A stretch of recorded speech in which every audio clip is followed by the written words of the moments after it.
All right. I'm so glad to be joined by Richard Winger today. He is an expert in an area that has been a real focus for a lot of the left recently, which is the question of doing a dirty break strategy.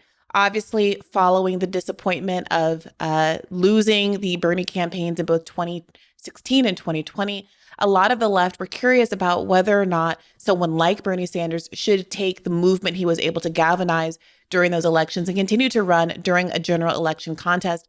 However, there is some dispute about the viability of one such campaign, and Richard Winger has done a lot to unpack the viability of one such effort. So I'm so glad to have him here on the podcast. Welcome, Richard Winger. Okay, I'm really grateful that you're having me. Richard, can you tell us a little bit about your background and how you started researching this particular issue area? When I was in high school, I got really interested in who votes for third parties. Because at the time, in the early 60s, the only three third parties that regularly tried to get on the ballot and really run candidates was the Socialist Labor Party, the Socialist Workers' Party, and the Prohibition Party. And those three parties were so little known and had so little prestige. And yet I was amazed that sometimes they got a lot of votes. And I wanted to figure out, well, who's voting for them? But I was a Californian, and I noticed those parties weren't on the ballot in California. And I thought, well, how come if it's a party in the United States, it's on the ballot in some states and not others? And then I got interested in the ballot access laws, and I've never stopped being interested in them. Well, you came to my attention after I heard a number of other guests giving interviews on mainstream media who were authors of a recent paper in a Harvard Journal of Law and Public Policy. And in that paper, they make the case, they're focused on the viability of Donald Trump, specifically running as a third-party candidate if he lost the Republican primary. But in that paper, they make the argument that a number of laws called sore loser laws, along with some other prohibitions to ballot access, would preclude Donald Trump from running and getting anywhere near the number of electoral votes that would be necessary for him to win, because the number of states with a lot of electoral votes that Republicans need to win also align with those that have these kinds of sore loser laws. You disagree with the analysis in this paper. And so let me just open it up to you to explain why it is that you think there is a viable path to a dirty break for a candidate who runs in a Democratic primary or Republican primary and then chooses to go ahead and run again in a general election. There were a lot of factual errors in that article. And furthermore, a balanced article has to give the precedents on both sides. They only put the precedents that disagreed with me, and they didn't mention the others. And it's just amazing to me that people would remember, if they're old enough, in 1980, John B. Anderson, a prominent Republican congressman from Illinois, sought the Republican presidential nomination. And on April 23rd, he realized he wasn't going to get the nomination. So he withdrew from the Republican race, and he announced as an independent. And he got on the ballot in all 50 states, even though his name had been on the ballot in 20 Republican presidential primaries. So how could we go from 1980, where a sore loser is not barred in any state, and somehow, without any change in the laws, people think it can't be done? There's something very fishy about that. And go ahead. Well, maybe we should start by first explaining what is a sore loser law. Typically, it says somebody who is defeated in a major party primary can't then be the nominee of some other party in the general election, or he or she can't be an independent. Okay. And how many states have those kinds of laws in the books? For office other than president, the vast majority do. But many of them obviously don't apply to presidential candidates because they're worded about somebody being defeated in the primary. Well, in presidential primaries, that doesn't make any sense at all, because nobody is defeated for the nomination, the presidential nomination of a major party. in one state's primary. I mean, for example, Newt Gingrich beat Mitt Romney Mm-hmm. in 2016 in South Carolina. Well, if you were to take these laws literally, they would say, okay, South Carolina, when you print your general election ballots, you can't print Mitt Romney's name on the ballot in November because he lost your primary. Well, Right. obviously, that's nonsense. Right. So just because, let's bring this to 2020, just because Bernie beat Biden in Nevada doesn't mean that Biden can't be on Nevada's ballot in the general election. Exactly. Okay. So in addition to these sore loser laws, what other kinds of prohibitions against being on the ballot could candidates face who've already run in the general election, or in the primary elections, rather? The article claimed that some states have laws saying you can't be the nominee of a party if you're not a member, but that's obviously not true. And Bernie Sanders is, again, the perfect example because he has never been a Democrat, never. But nobody tried to argue that he couldn't seek the Democratic nomination. Uh, there were just some embarrassing flaws in this article. They said Michigan was a state where it couldn't be done, Mm-hmm. but everybody who's looked into the Michigan law agrees there's no controversy about it. The Michigan sore loser law only applies to third parties. It doesn't apply to independents. So it says that a third party who runs in a primary can't run. What exactly does the Michigan law wording say? Okay, I'm going to say a fact to frame this. Before 2012, there had never been an instance in U.S. history where anybody was kept off a general election ballot as a presidential candidate on the grounds that he or she had run in a presidential primary. Mm-hmm.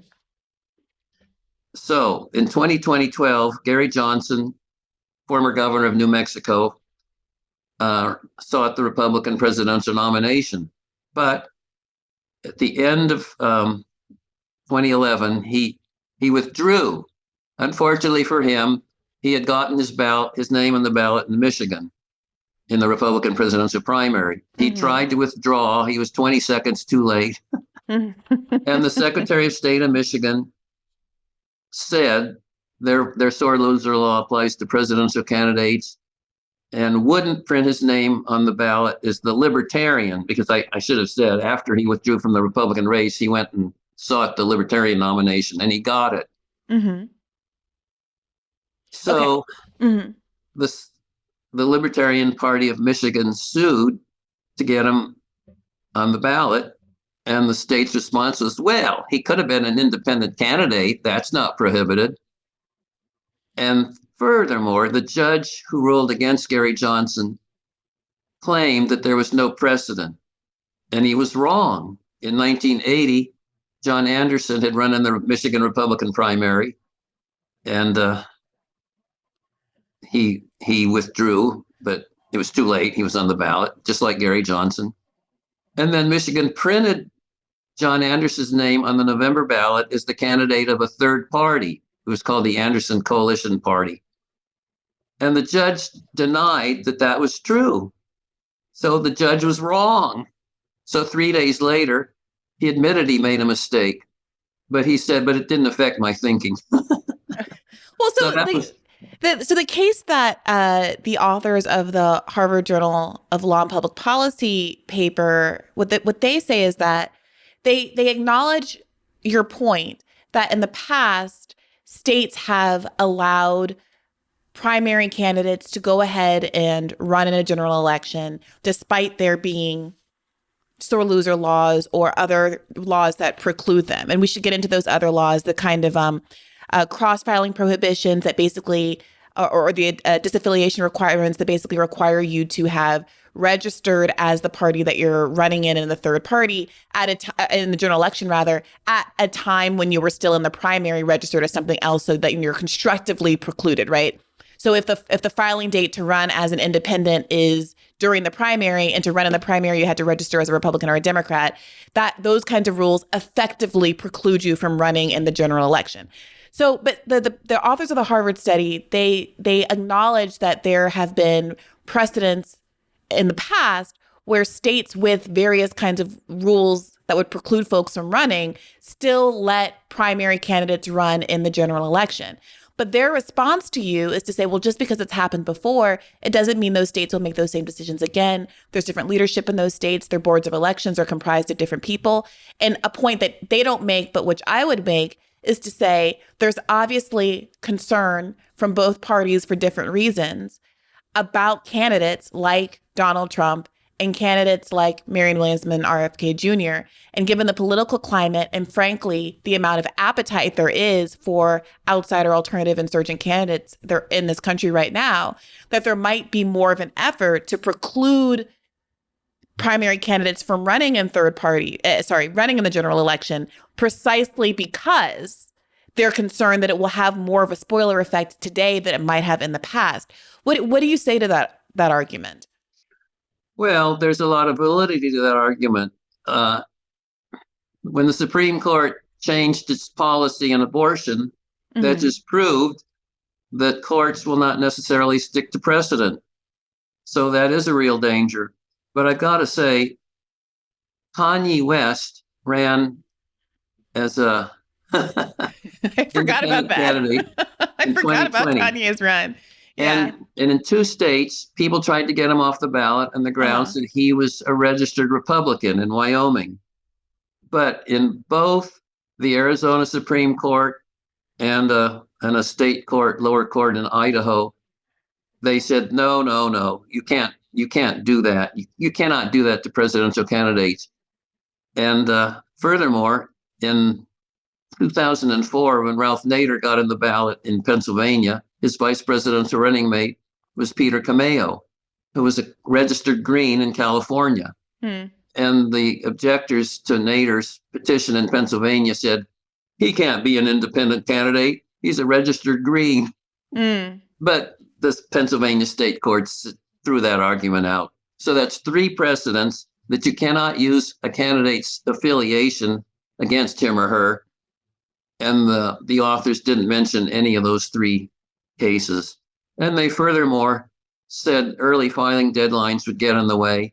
They ignored the fact that Anderson versus Celebrezze, the U.S. Supreme Court decision from 1983, struck down petition deadlines that are too early for independent presidential candidates.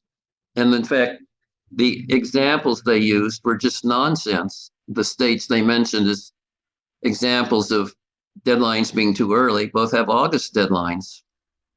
So what are you saying? You're saying that August before the election is still enough time for someone to sure. Oh, absolutely. To change their affiliation. Oh, sure.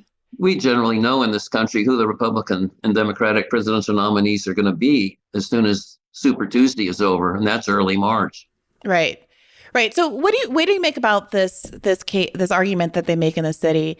They say that although the Supreme Court has never evaluated the applicability of sore loser laws to presidential candidates, which is the point that you've made, other federal courts have. The U.S. Court of Appeals for the Third Circuit upheld Pennsylvania's sore loser laws after determining that they were less restrictive than the blanket ban upheld in Storer.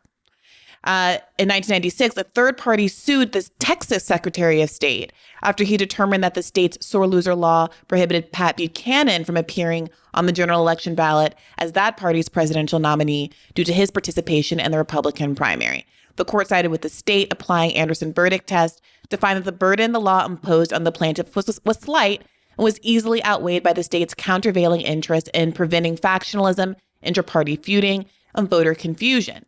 If that's the standard, if the court is ultimately going to ask the question of whether or not there is a legitimate interest in having some of these preclusive rules in protecting against factionalism, inter-party feuding, and voter confusion, in a political climate like the one we have, where there's a lot of hand-wringing about the rise of fascism, there's a lot of concern about the integrity of elections because of the way that Trump handled 2020, do you think it's likely that courts, if asked to consider these questions, are going to be more inclined to say today. Okay, the state's interest in precluding primary candidates from running in a general election is significant. And we're going to uphold a kind of rule that would prevent someone like Donald Trump, who has tried to, steal an election before, from running in a general after losing a primary. As to that Texas case, that was a flawed case, just like the Michigan case was flawed. The U.S. Taxpayers Party was the plaintiff. They sued Texas to get a ruling that they had a right to run Pat Buchanan as their presidential nominee, even though he had run in the Republican presidential primary. But Pat Buchanan never, ever said he wanted the U.S. Taxpayers Party nomination. He had told them he didn't want it to stop bothering him.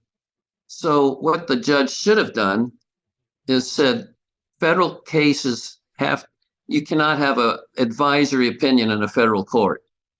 There is no case or controversy here. Pat Buchanan doesn't want the U.S. taxpayers nomination. So this case, there's no substance to it. That's what he should have done. But you're right. You described what happened accurately. Yeah. And I agree. That's what happened in Pennsylvania when Rocky De La Fuente lost. I acknowledge there are some precedents on the side of the authors, but they didn't mention a precedent from Ohio where Lyndon LaRouche had run in the Democratic presidential primary, and then he wanted to be on the ballot and is independent. The Secretary of State took him off. But the court said, no, you can't do that because the true candidates in general election are presidential elector candidates. Presidential candidates are not on the ballot in November in their role as candidates. I know that seems strange to us, but it's the truth, because all you have to do is read the Constitution, Article 2. The electors choose the president in December. The voters are not really voting for president. The voters are choosing slates among competing slates of presidential electors. And it used to be obvious to everybody in the old days, because in the old days, general election ballots always listed all the candidates for presidential elector. If you're in a state with 10 electoral votes, you'd see on your ballot, vote for 10. And it would list 10 Republicans running for presidential elector, 10 Democrats, 10 People's Party. So everybody understood in the old days what the election was really all about. But all the states have taken the electors off the ballot because it took up too much space. So just to clarify, the relevance of the fact that it's slates of electors that are actually electing the president as opposed to a direct democracy, you're saying what does that mean about the constitutional standard and why some of these preclusive or losers type laws wouldn't apply? What is the connection between those two things? It's just because the sore loser laws only apply to people who lost a primary. Well, presidential elector candidates are not chosen in a primary in any state. They're chosen in party meetings. They aren't sore losers. I see. And has that distinction been tested in court? Yes, in the Ohio LaRouche case. I see. And the authors of the article didn't even mention that case. Okay, that is interesting. Okay, so another kind of fact reality that the authors of the Harvard study rely on is that they say, okay, there's the cases and there's the precedents and it cuts this way, that one, the other way. But at the end of the day, for Donald Trump, because some pretty big states have pretty clear sore loser laws, including, I think, Texas and one other that I am, maybe you remember, I don't remember right now. But that basically, if you went through, because the states with sore loser laws are disproportionately states that Republicans win and would need to win to get enough electoral college votes, that in and of itself would make it highly unlikely, if not impossible, for Donald Trump specifically to run in a general election and win if he were to have lost the primary. However, I did a quick tally of my own doing the states that Democrats need to win.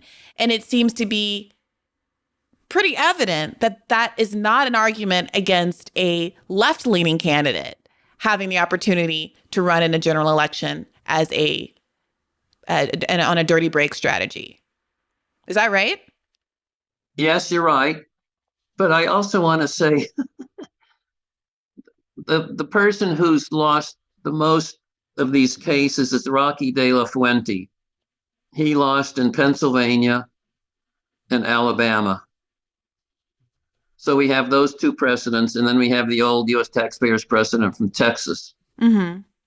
I think South Carolina was the other state that they mentioned that has the express sore loser law. Well, the South Carolina law is flawed. It talks about people who lost the primary. I see. The so it's that same Ohio issue. Yeah. Well, not just that, but as we talked about earlier in this meeting here, you cannot lose the presidential nomination in a primary in one state. So if the sore loser law is worded badly or well, depending on your point of view, it obviously doesn't apply if it talks about somebody who was defeated. And also, to show how arbitrary this whole thing is, there's one more state that kept Rocky De La Fuente off the ballot in 2016 on the grounds that he had run in presidential primaries, and that was Arkansas. But guess what? In 2020, the same guy, Rocky De La Fuente, had run in the presidential primary, and Arkansas let him on as an independent. You so see it's just random. Is there any editorialization? Are there any explanations offered when these inconsistent outcomes are happening in these various states? Well, I'm sorry. In Rocky's Alabama case, which is, you didn't bring it up, but I did. I got to be fair and mention the cases on the other side. Sure. The judge said it was brought to his attention that in the past, Alabama had permitted Lyndon LaRouche to be on the general election ballot, even though he had run in Democratic presidential primaries. And the judge said, oh, well, just because the law was not enforced in the past doesn't mean it can't be enforced in the future. And then he made an analogy to speeding tickets. And he said, if you get a speeding ticket, you can't say, well, you didn't give a ticket to that guy. Yeah. The reason that was very bad logic is speed laws are very clear. Mm-hmm. There's hardly any law that's more clear than a speed limit. Mm-hmm. But these laws are hopelessly ambiguous because they don't specify that it's presidential electors who are the true candidates. So they're arbitrary at best. And what a judge should realize is when a law is arbitrary, then precedent matters. And so that's why in law, precedent controls when the law is very difficult to interpret. And that's what the authors simply just covered over. Yeah, I mean, it does feel, I gotta say, when I watched how this article has been covered on, largely conservative media, the battle really does seem to be about pro-Trump people versus anti-Trump people on the right, trying to assure audiences that either Trump can't run or to push back against that claim. And what is so frustrating about it is that the liberal media, because generally speaking, they're very hostile to, and more hostile even to there being an open primary than the Republicans are, that they haven't even engaged with this idea or possibility at all. And candidates in a general primary context, like Marianne Williamson, are being characterized as quote unquote spoiler candidates in a primary by figures like Mehdi Hasan over at MSNBC, which makes no sense. How can you spoil in a primary context? So what do you say to those who point out that, yes, you are popular with younger voters and on TikTok, but you can't win a Democratic presidential primary? You're essentially a spoiler candidate. And so by primarying Biden, all you're doing is weakening him in the general and making it easier for a Republican to beat him in 2024 in what will be a very tight election. Well, there are two things about what you said. First of all, you said I'm a spoiler candidate. I'm not a spoiler candidate. I'm running in a primary. So you can't be a spoiler if you're running in the primary. So I think that's part of why it's so important to me to try to drill down on the possibility of what could actually happen. Because many people have look to folks who are running in the Democratic primary and they say, all right, Democrats are going to screw you. They're saying that you're not allowed to actually have a debate. They're not acknowledging that you're even running. Even in the best of circumstances, like the last two Bernie rounds where he was allowed to debate and he was cut out of media, but was technically allowed to participate. At the end of the day, Obama will pick up a phone and get everybody to drop out the way he did in 2020. Or the DNC will admit in a lawsuit, the way they did it back in 2016, that it could put its thumb on the scale and didn't have to have a fair electoral process. And so why are you even trying to run as a Democrat at all, right? This is the argument that people on the left are making. They're saying, maybe I like you, RFK Jr., maybe I like you, Marianne Williamson, but why are you still trying to fight within a party system that obviously is setting out to disadvantage you? And so the counter argument that some people have made is, well, if they run fully as independents, they will not be able to have anywhere near the same access to the attention that comes from being within a Democratic Party primary. And so it behooves them to just run as Democrats, and to the point at which they are screwed by the Democratic Party, then do a dirty break and then run in the general. And so as we are bickering about which strategy should be employed, it's obviously very important to know whether or not it's possible at all for them to get ballot access. And so the Harvard study people say, ultimately, 28 states have sore loser laws of some type that will likely apply to presidential candidates who participate in the Republican primary. That's their focus. These states include many likely Republican or toss-up states that together total 221 of the 538 total electoral votes needed, votes total. And then they summarize their finding. And I went through that same chart looking from a left-leaning point of view as opposed to a right-leaning point of view. And it seemed to me that there were 284, if you exclude all of the sore loser law states that they identified, there are 284 electoral votes up in either swing states or Democratic states, which suggests to me, and you only need 270. So that suggests to me that there is very much a viable path for a left-leaning candidate, even if you believe what they're saying about the preclusive effect of these sore loser laws. What do you make of that? Well, I'm going to suggest that there's two little tricks that somebody like Marianne Williamson or Robert Kennedy Jr. could pull. They could seek the nomination all this year. They could do what Pat Buchanan did in 2000. 2000. Pat Buchanan spent 2000 campaigning for the Republican nomination. But at the very end of the year, he said, I'm pulling out and I'm going to seek the Reform Party nomination instead. He pulled out in time to avoid having his name listed on the presidential primary ballot in any state. So, of course, he was in the clear. And then there's another trick. And the Libertarian Party of Michigan almost pulled this in 2012. Gary Johnson was the name of the Libertarian National Treasurer. He was a different Gary Johnson than former Governor Gary Johnson. And I wish this had happened, given what happened. The Michigan Libertarian Party could have told the Secretary of State, okay, our presidential candidate is Gary Johnson of Austin, Texas, our treasurer.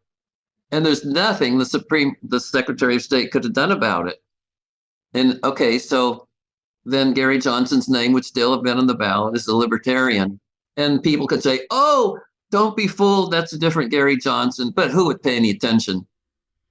I mean, I hear you. I like that kind of tricksy strategy, Richard. But, realistically speaking, given, again, what we know about the courts and the public sentiment around this, kind of democracy stuff, you do really think that they would go for it, especially because at the end of the day, that's going to mean advantaging someone like Donald Trump or Marianne or RFK Jr., who the establishment of both parties is so antagonistic to. I mean, I could see a world where in a conservative state, where a state with a conservative judge would be happy to advantage a left spoiler candidate in a way that would advantage the Republican Party in a general election. Say Donald Trump wins the primary fair and square. if it's only a left-leaning candidate that is challenging ballot access. For conservative states, it makes a lot of sense to say, yes, let's let a left-leaning candidate who's going to steal votes away from Joe Biden run in a general. RFK Jr., I think, is a little bit tricky for that strategy because so many conservatives are actually interested in his candidacy as well. But generally speaking, I mean, how much confidence should someone like a Mariana RFK Jr. put in the idea of being able to sneak around the rules by finding a different Marianne Williamson or some guy named Bobby Kennedy Jr. and rely on that kind of strategy? You think there's a bunch of Robert Kennedy Jr.'s out there? Sure. And furthermore, Donald Trump has a son named Donald Trump Jr. Sure. But I understand what you're saying. And the courts are so unpredictable, and sometimes they're very unprincipled. Sometimes they're very careless. Mm-hmm. So I guess I would recommend that Robert Kennedy Jr. and Marianne Williamson campaign their hearts out for the whole second half of this year and then pull out just in time to avoid having their names printed on Democratic primary ballots. I mean, that's kind of disappointing, I know. Yeah. And I would like them to be braver. I'd like them to fight this fight. There's another legal argument we haven't talked about, but in 1995, the U.S. Supreme Court, for the first time ever, ruled that states cannot add to the qualifications of candidates seeking federal office.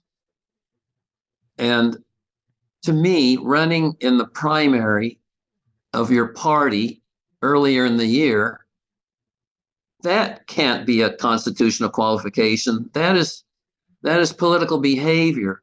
A state, under the principles set forth in the U.S. term limits decision, states can't do that. And we haven't really argued that point very well yet, but I think it's a strong point. So the rule is basically trying to say you can't require leasing tax forms or health records or something else as a condition of running for office, that you can't manifest new qualifications. And you're saying that someone can't run in a primary who's lost is equivalent to adding a new qualification. But that right. Point hasn't really been argued yet in court. And it's not clear whether or not, because, I mean, look, we haven't really talked about this, but there is a kind of a ethical argument, a moral argument, a justification, a democracy justification for having sore loser laws in the first place, right? The idea is substantively that you shouldn't be able to get around a settled result in a fair primary election and, have the coercive effect of being able to spoil the election for your side and hold your party hostage by running again once you've lost in the primary. So, I mean, I could see a world where the court says this is not adding another qualification. It is upholding the state's legitimate interest in not having this level of election interference. And that's something entirely different, as evidenced by the fact that the court has upheld the validity of sore loser laws in other contexts, right? Well, you reminded me that the California legislature is the only legislature in the country that actually passed a law saying you can't get on the ballot as a presidential candidate unless you turn over your tax returns. And you reminded me of it, and I thank you. Both the U.S. District Court in California and the California Supreme Court unanimously said that law was unconstitutional. Oh, I see. And also, we have 4 U.S. Court of Appeals who have ruled that states cannot require candidates for Congress to be registered voters. You might think, what idiot would want to run for Congress and not be a registered voter? But they won their cases. The 9th Circuit, the 10th Circuit, the 5th Circuit, and the 2nd Circuit all said, no, you can't do that. So there is some force behind it. But Richard, do you think it's qualitatively different? The idea that you can't force someone to turn over their tax returns and the idea that someone can't have already run in a primary? Can you see the court making that kind of distinction relatively easily?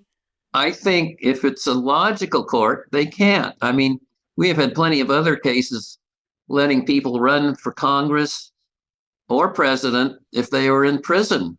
Mm-hmm. They couldn't even register to vote in some cases, but the court said you have. There was even a case in Minnesota. This guy not only was an ex-felon, he had fled the United States to avoid more prosecution. He was living in Rome, Italy, but he filed by post. He mailed in his filing fee to be on the ballot in the Democratic primary for Congress in Minnesota. And the Minnesota Supreme Court unanimously said, you have to let him on. The Constitution says, well, you got to be age 25, a citizen, and a resident of your state when elected. Well, this guy would say, okay, if I'm elected, I'll come home. So there's a lot of these cases. They're over 100 years old. Courts have been pretty good on this. So it's an open question. I'm curious what you make of the Green Party's strategy, generally speaking. I mean, it does seem like this is a pretty significant sort of an opportunity, doing something along the lines of a dirty break strategy, exploiting the media attention that comes with a participation in a major party primary. And I'm thinking about all of the ballot access issues Greens have had, the way that they fought Matthew Hoh in North Carolina, the way that they have to fight tooth and nail, generally speaking, across the board, especially though when there's a close election. The North Carolina Senate race was close. And I wonder what you make of the choice of Nader or anybody else to not run in the major party primaries and do a dirty break. Do you think that they are reluctant to, because you would also have to renounce your Green Party affiliation, correct? Well, it all depends on the state. There's incredible diversity in state election laws. In fact, in 31 states in the District of Columbia, we have registration by party. The voter registration form asks you, what party are you a member of? But the other 21 states don't. Like in Vermont, Bernie Sanders never had to face that problem. I mean, he tells the world he's an independent. He's always been an independent, except when he was with Liberty Union. But he never had to fill out a form saying he was an independent. So the fact that he lived in Vermont was kind of advantageous to him. If he'd lived in Massachusetts, he would have had to fill out a form saying what he is. Yeah. But anyway, that's the Green Party is pretty strong about not wanting its people to play around in the major parties. In fact, the Green Party, when they were a ballot qualified party in New York, was adamantly against any Green being on the ballot as a Democrat also. It's called fusion. I'm pretty sure people are familiar with that. The Green Party was very much opposed to that, unlike most third parties who think it's okay.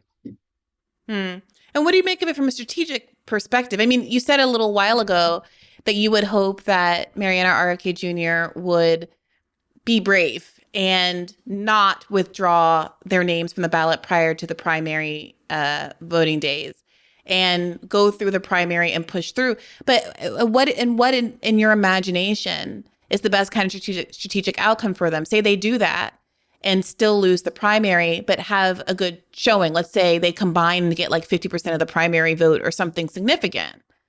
I mean, what would happen to them then at that juncture if they tried to go for it in the general election? Well, all I can suggest is the example of Theodore Roosevelt in 1912. Here he was, an ex-president, very popular. In 1912, he decided he wanted to be president again. He ran in every single Republican presidential primary there was. He won most of them, but the Republican National Convention chose Taft because he was the incumbent president. So then Theodore Roosevelt said, okay, I'm going to start my own party. And he did, called the Progressive Party, nicknamed the Bull Moose Party. And he got in the ballot in every single state except one. The fact that he'd run in presidential primaries didn't hurt him at all. In fact, he came in second. He came in ahead of Taft. So if you can make the case that you were cheated, which Roosevelt did, I think it's politically advantageous to do what he did. So that's fascinating. So you believe that they would be able to get, one or both of them would be able to get on enough ballots to truly get to this, this kind of 284 number that I've scratched out on the back of this piece of paper, just going down the list from the Harvard study about which states have some kind of preclusive rule. Yes. You think that they would, that even with the most disadvantageous framing that you get from this Harvard study, that a Democratic candidate or left-leaning candidate would be able to potentially succeed and should go ahead and consider doing a dirty break strategy? Yes, I do, because we've got to restore our rights. We are losing our voting rights. In the old days in this country, the government had no power to prevent anybody from voting for anybody they wanted in any election. That's because there were no government printed ballots. People could make their own ballots, and that was okay. Although most people were lazy and just picked up a ballot from their favorite party, which only had the candidates from that one party. So here, how is it that in the 18th and 19th and early 20th centuries, we had total freedom to vote for anybody we want? And we've lost it. We have to fight back. So when people like Robert Kennedy Jr. and Marianne Williamson say, no, we're not going to put up with this, they're helping the future. I mean, we mustn't just think about the 2024 election. We must think about the future beyond that. And people have to fight back. Do you know much about how it came to be the case that the control over elections and voting did come under the auspices of these two corporate parties? When you talk about how in the 18th century it was different, I mean, how did we get to a place where the parties run the debates, the parties run the elections, the parties set the rules, they're allowed to stay in court and be validated in the idea that they don't have to run fair elections, that they can pick a candidate and put the thumb on the scale for her? How do we get from there to here? The worst period for restrictive ballot access laws was 1969, 1970, and 1971. About a third of the states made their ballot access laws considerably more severe. And the reason they did that was George Wallace had run for president as a third-party candidate in 1968. And even though later in life he came around,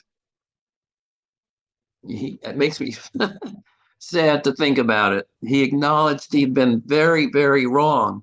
But in 1968, he was still very, very wicked, pro-segregation.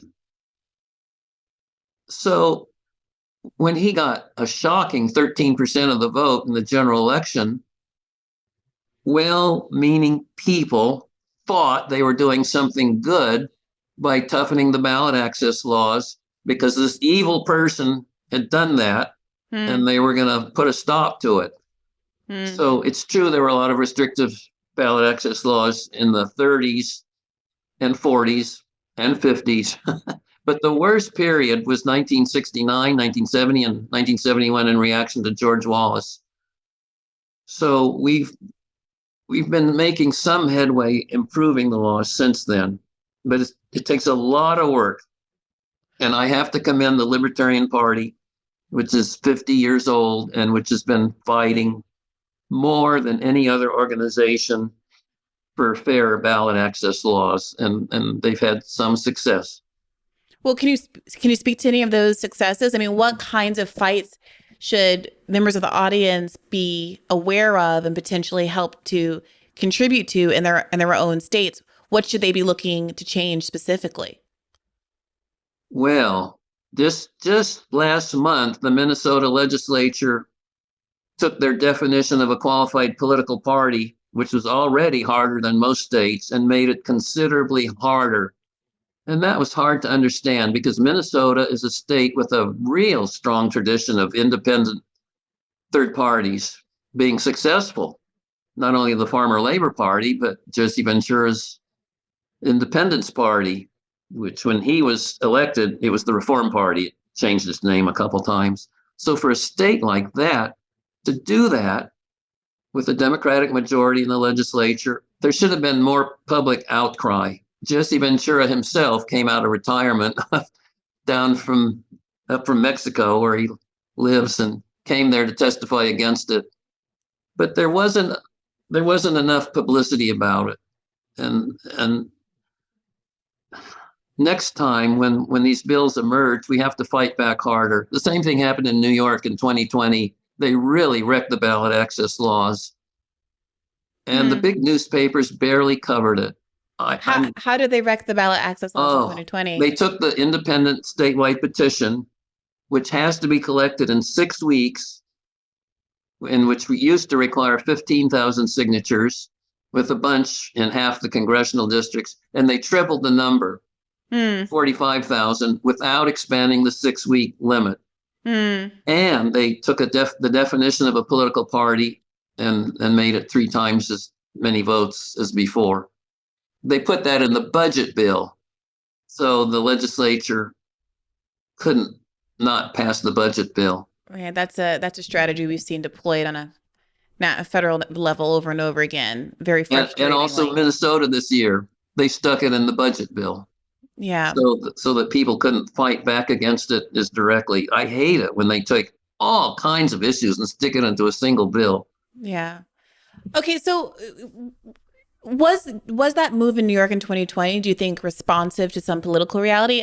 Do you get the sense that people are increasingly concerned about an insurgent populist candidate like a Trump or an RFK or a Bernie or Marianne?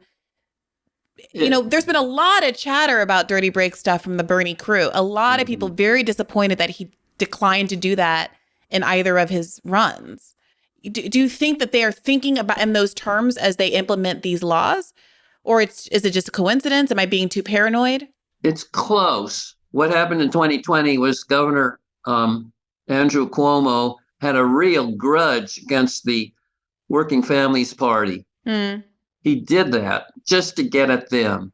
Now, the irony is, once the Working Families Party had to satisfy this new definition, they did it. They got a lot of sympathy. Their vote doubled. So they stayed on the ballot. But instead, the Greens and Libertarians were knocked off. So that's not exactly what you mentioned, but it's pretty close. I mean, why would Cuomo get so mad at the Working Families Party that he would do that? Well, the reason is in the Democratic primary, they endorsed his opponent, an actress. I can't remember her name. Cynthia Nixon. Yeah, it's good for you. Thank you. Yeah, no, I remember that. I was living in New York at the time and happily voted for Cynthia Nixon back in the day. Yeah. Look, I really appreciate you offering some clarity here. Just, to sum it up for people who, want to just get the shorthand version of it, the clip to disseminate to their friends and family who are skeptical of this strategy, the too long, didn't read version.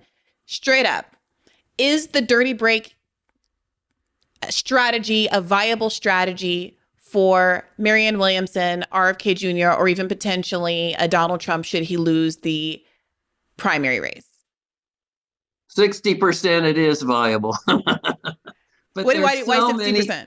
There's so many things that are difficult to predict. And so much of it is random. It depends on what kind of a judge you get. But I would hope that they would be brave and not just bow to bad interpretations of election law.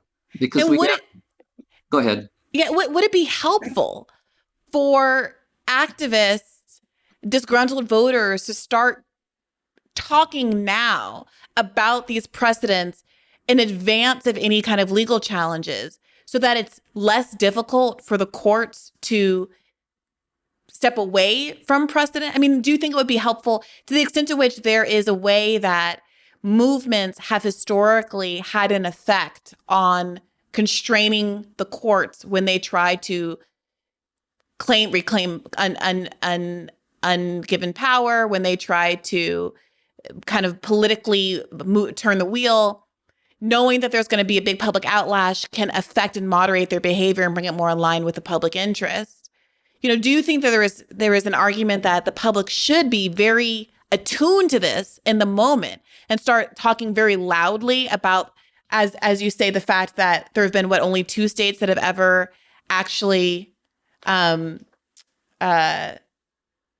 enforced a sore loser law in a way that would preclude these candidates? By now, there's been 4. 4, okay. Yeah. And those 4 states are? Well, first we had Michigan, Gary Johnson. Mm-hmm. But remember, there's a way around the Michigan ban. Everybody admits the ban doesn't apply to independent candidates. So really, we should take Michigan off the table. So as long as you're not registered as a Republican or a Democrat or Green or what have you, you're fine in Michigan? Yes, you can do an independent petition. It doesn't make any difference if you ran in the primary or not. Okay, so Michigan to the side. What are the other 3? Well, we have Pennsylvania, which is really the only court case against us that you can't criticize for making a mistake. Mm-hmm. And then we have Alabama. Mm-hmm. And then, well, I have to say Texas. Okay, so Alabama, Texas, not a Democrat's concern right off the bat. Right. I mean, let's just be honest. Yeah. It'd be nice to get Texas, but they've been talking about that for a long time with no positive result. Yeah. Pennsylvania, Michigan. No, not Michigan. Remember? Sorry. We took that off. Sorry, we took Michigan off. So just Philadelphia, which is a toss-up anyway. Right. Well. Okay, so go ahead. Well, I'm sorry. I'm pretty sure we have all these ambiguities. It's so hard to talk about. Like Arkansas, like I said, they kept the sore loser off in 2016, and then the very same guy did the exact same thing, and they let him on. So yeah. I'm afraid to say our election laws are a mess in this country. Yeah, look, I really appreciate this. Has been so clarifying, and I will say this: it seems to me strategically, just from a kind of comms perspective, that very loudly setting the stage for the fact that there has been inconsistency in these states, that there is very little in the way of precedent of actually keeping a primary candidate off the ballot, that any move to do so could very easily be framed as a political maneuver that the voting public will not accept, and that these insurgent candidates like Marianne Williamson and RFK Jr. should feel confident about running a dirty break strategy if they have the temerity to pursue one. So I appreciate you for clarifying the realm of the possible in this very niche, under-discussed electoral context, Richard Winger. Thank you so much for joining us today. All right. You did a great job as hostess. Really. I'm not saying this from rote. I've been interviewed a lot, and you were very superior. Well, thank you. That's very sweet of you to say. Thank you. My audience will really appreciate this. And to all of you who are watching, do keep the faith. I look forward to talking to you about this on Call-In later on. See you soon. Take care. Okay, thanks. It's been fun. Hey, YouTube. Thanks for watching. Just a reminder that this is a podcast. You can catch an extra premium episode every Monday for $5 a month at patreon.com/badfaithpodcast. That's patreon.com/badfaithpodcast for $5 a month, an extra episode every week. Additionally, please do consider liking this video, subscribing to this channel. It helps us out. It helps independent media beat the algorithm. We appreciate you. And as always, keep the faith.